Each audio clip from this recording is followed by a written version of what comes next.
In this video, I am doing a pick 10. This is an assemblage pick 10 that I'm doing with Lisa at My Eclectic Life. Now, I put this into fast forward because we spent almost 4 hours on this project. And there's a lot of dry time, there's a lot of glue time, a lot of repetitious time that just really is not necessary. You all know how to use a heat gun and glue down and just a lot of glue time. So we're using fabric. Now, Lisa's doing her assemblage on a book cover, and I decided to do mine right in my journal. And right now I am collaging down a piece of green fabric. It's just a cotton piece of fabric, sort of a gingham piece. You'll see that I'm using my glue lid instead of a credit card to smooth out those air bubbles, and I find that works quite well. Now I'm just checking both sides of the pages and drying it a little, getting ready for the next layer. I've already chosen the pieces that I want to put on this page. I'm trying to keep it fairly thin because, well, this is my journal. The next piece that I get out is a crocheted valance. You can see I've already used a part of it for to spray through or to stencil through. And I'm snipping that part off. I'm going to cut parts from that and collage it down on my page. Now I'm using Elmer's glue to do my collaging. I'm using a solution of 3 parts Elmer's glue with a little less than 1 part of water. I'm just placing out my crocheted pieces. I figured this will give me a lot of texture, and it does. And I apply that glue very liberally, and I find that, yes, it does hold my pieces very well. We'll see how it holds up. So I'm collaging them all down. I have no idea at this point where I'm taking this page, except for I know that I want fabric pieces, and I know I want texture on it. Now, I did ask Lisa if this page was going to be gessoed, and she says yes, so I'm keeping that in mind. I'm not going to put pretty fabrics on this if I'm going to put white gesso on it. So now I get out some lace trim, and this lace trim, it's very pretty now. I really do like it on there, but once it's all gessoed and painted over, it falls into the background. There's a point on this where I really do like the fabric, and that after I get this blue lace on there, and watch how I snip this off. I just snipped right around my lace pieces there. That was kind of fun to do. So I just cut that little piece out, and voila, there's my crochet piece. Now, after I get the other side down, I really do like this fabric. I would leave this in a fabric journal by itself. But when I put the gesso over it, it covers all of this up. So, but that's where we're taking this. This is part of the Pick 10. We're preparing these pages for a Pick 10. It's really an interesting approach to a Pick 10. I would do this again. I found this was really fun. If I do it again, I might have to build a separate journal segment to hold all those. But a page or two in my journal is not going to hurt if I keep my pages relatively thin. See, I'm cutting out that little diamond piece now. I had more fun doing that. Fitting some pieces down at the bottom. Making sure that my centerpiece does not get a lot of bulk built up in it. Now I'm just gluing everything down. Now I'm kind of filling in some spots there that I just felt like needed a little bit of touch up on there with that lace. And over on the circle, you'll see in a minute here, I'll trim that up. Trimming off the sides there. Do a lot of dry time here. There's, I'm trimming up the circle. And then I'm using some lace to, in my mind, I wanted that blue to come right up to my crochet pieces. At this point, I'm really happy with it. I could quit right now. I think I heard Lisa say that a couple times in what she was doing. So I said, all right, we're done. The only thing I don't like about this is my two bottom pieces don't really match or meet up. Now I'm going, well, I don't have buttons, so I went to my jewelry jar and I found this kind of a plastic, a beaded, it's an advertisement for like candy stores or something. So I'm just gluing those pieces down, the little spots. They're not buttons, they're flat beads. And I'm using Aleene's tacky glue to do that. And so far it seems to be holding it pretty good.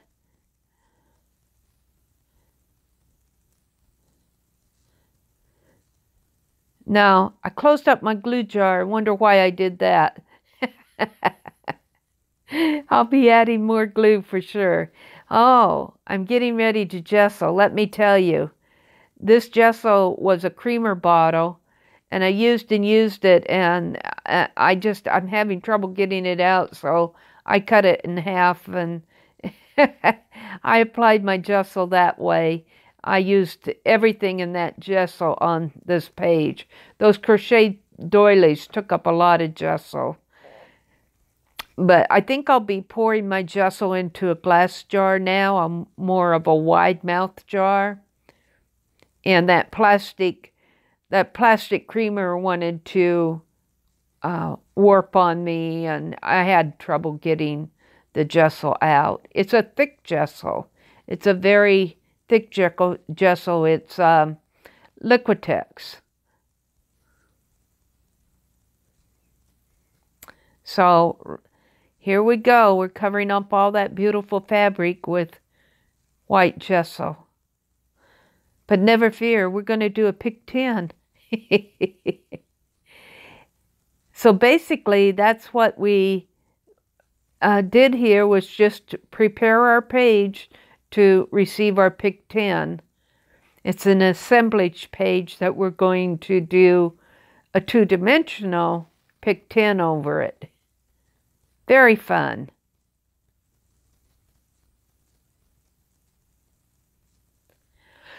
Just getting as much of that gesso on there as I possibly can. And then I'll throw that container away. I've got some in the top of the bottle too that I'm using up. At this point, I'm pretty happy with it so far. I liked it better when it was not gessoed, but we'll keep going. The first prompt is to add metallic paint. Well, that was easy. I got out my gold metallic. That put me in a good mood. But I do notice that this gold metallic doesn't quite show the sheen of it on my video. It's a very shiny, pretty gold. And over that gesso and on this video and my lighting, it kind of looks flat here. But it is a pretty shiny gold color.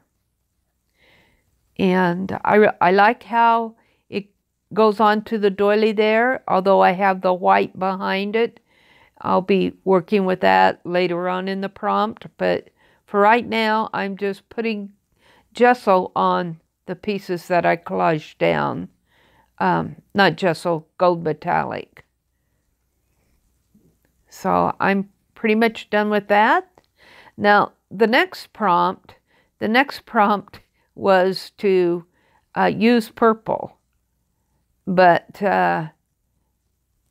I didn't want to put purple on this. I wasn't happy with using purple, so I went back and used one of the alternates, which was to use blue.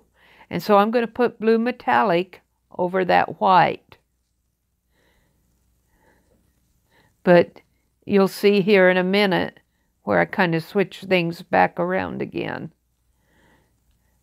So I'm just painting blue all around my little gold pieces. And so far I'm liking this. I'm having a lot of fun doing it. Now this video is sped up quite a bit. And I've edited out some pieces there that just took up more time than was necessary. I'm about out of that blue metallic. I'm going to have to go get some more. It's a pretty blue. In real life, it's pretty. The video kind of flattens out my metallics.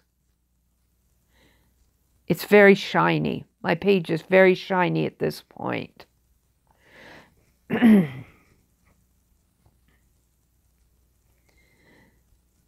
Okay, I'm doing a little dry time.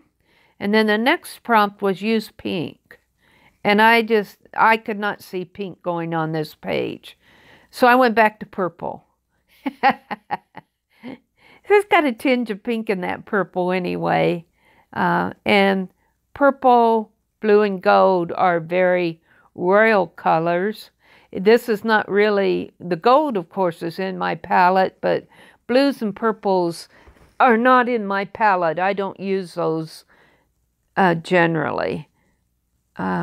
It's really not my, it's not my color scheme. It's not something that I go to on a regular basis. But since that was the prompt, or one of the prompts, I really use prompt 2 as prompt 3. Now the next prompt was to add gold or copper. And I've already added gold. I didn't have any copper, so I'm adding a bronze, which is kind of a copper. It looks kind of coppery on there. And I smear it on my beads and on my crochet pieces. I just kind of have fun adding it, seeing what I can do. I'm not sure where this page is going at this point. I'm just following the prompts and having fun painting over texture.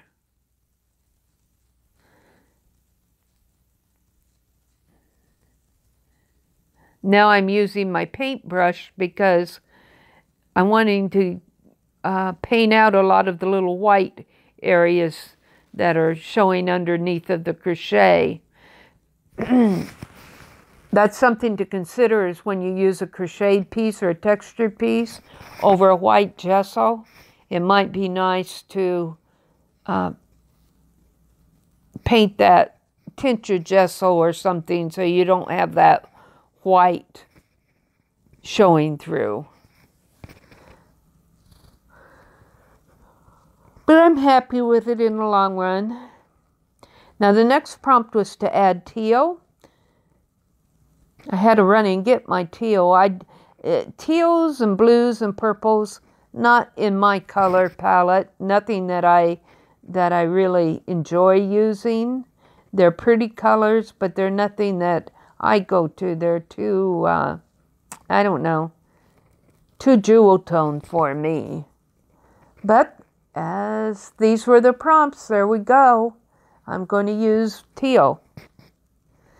And I decided to use my brush and paint in some of those little gaps in the crocheted pieces, the little negative spaces. And I do this quite a bit. Now I snipped out a little of the video here because it took me a little bit of time to color in all those little spots that I am. Now the next prompt I chose, I don't remember what the prompt was, but I didn't like it, so I went to an alternate, which was to add napkins. And somebody gifted me, I did not buy these, but boy, they sure came in handy here. These are dolphins, I believe. It's an underwater scene. So you can see my page is turning very much to be an aquatic scene. I told Lisa that my page looked like it belonged in her mermaid journal. And it does. This is nothing I would do on a regular basis. I don't normally do underwater scenes or seaside scenes or anything like that. But I'm having fun doing it. This little whale is kind of colliding with my crochet piece up above there. But that's okay. He's just finding his way around. And so I spent some time just collaging those napkins down. I've got two little dolphins. I called them a whale. I think they're dolphins. Some seashells, some turtles, some little fish. In the end, I'm pretty happy with it. Those napkins really came in handy, so whoever sent them to me, thank you very much. So I just keep on. I think that's a sea turtle that I'm putting on now. I'm a little hoarse. Been talking a lot today. But I decided to do a voiceover rather than play music. I thought that just talking out the pick 10, telling you what the prompts were and where my thinking was, you might like to hear that rather than the music. I debated both ways, but I decided on doing a voiceover. So I'm just putting some seaweed down. I think I put some starfish. I don't think I'm to the starfish yet.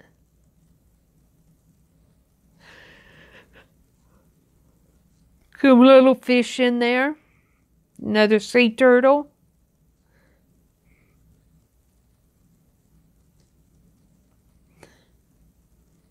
So I'm 6 leagues under the sea, I guess, if that's the correct way to say that. This is another shell napkin. Has starfish and seashells. I grabbed the starfish out of them.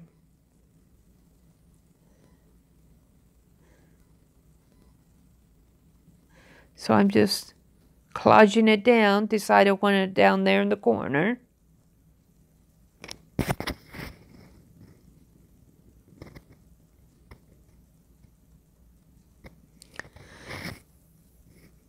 Now I decide that I want to put the rest of that beaded piece on there. And I'm just going, well, will it fit in the book without putting too much bulk? And I decide that it will. Kind of change my wax paper out there.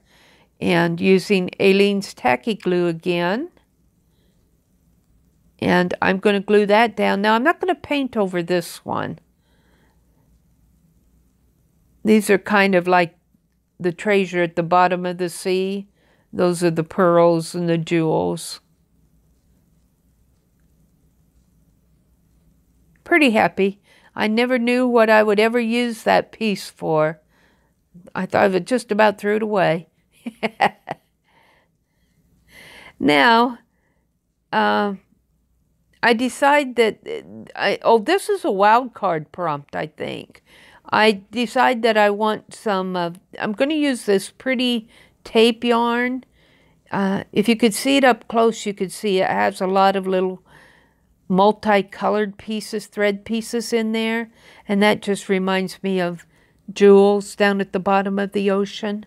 And you'll see that I put more of it on there, but I'm just tacking it down with my glossy accents.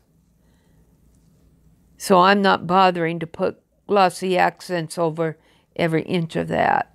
And then I just string it all around my page.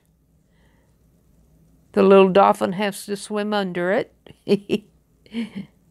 And then I just go around and tack it down with my glossy accents.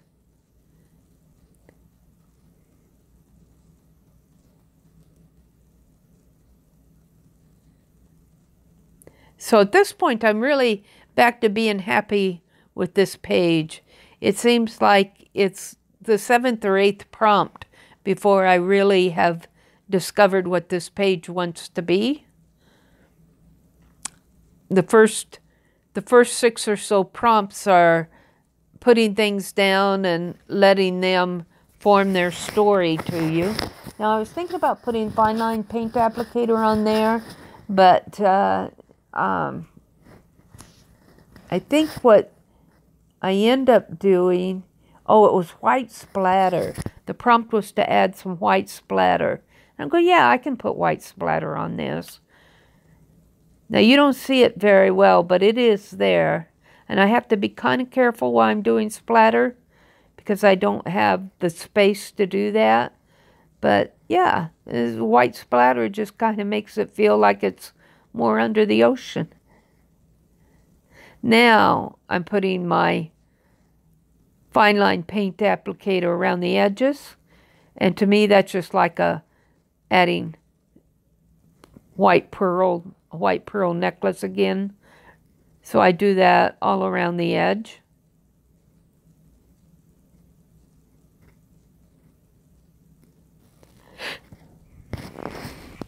I'm very happy with how this has turned out.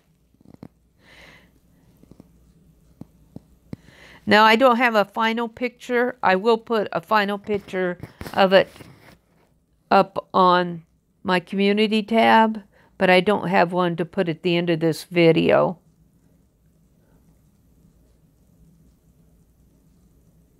And then I put those white dots around the crochet pieces just to accent them and bring them out. Really had fun doing those.